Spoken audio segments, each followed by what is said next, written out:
আরে বাপ রে বাপ বন্ধুরা, দেখুন আমার ঘরের কি অবস্থা। বন্ধুরা, আমার স্বামী তো বাইরে থাকে আর আমি ঘরে একাই থাকি, তাই তো আমি আমার ঘরের কোনো যত্নই নেই না। কিন্তু আমার স্বামী বিদেশ থেকে আমাকে ফোন দিয়ে বলতেছে কালকে নাকি আমার স্বামী বাড়িতে আসছে।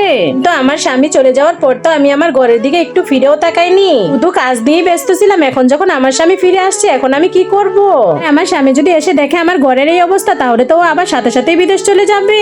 তাই তো আজকে আমাকে যত তাড়াতাড়ি সম্ভব আমার ঘরটা আগে গুছাতে হবে। বন্ধুরা, শেষে ভিডিওতে যা হয় তা দেখলে তো তোমরা অবাক হয়ে যাবে, কিন্তু তার আগে বন্ধুরা, একজন মা তার সন্তানকে মানুষের মতো মানুষ করে ঘরে তুলতে কতই না কষ্ট করে, কিন্তু সেই মায়ের জন্য আমরা কেউ ভিডিওতে লাইক সাবস্ক্রাইব করি না। মাকে যদি মন থেকে ভালোবেসে থাকেন, তাহলে ভিডিওতে একটি লাইক করে চ্যানেলটি সাবস্ক্রাইব করে যাবেন আর কমেন্টে সুন্দর করে আই লাভ ইউ মা লিখে যাবেন।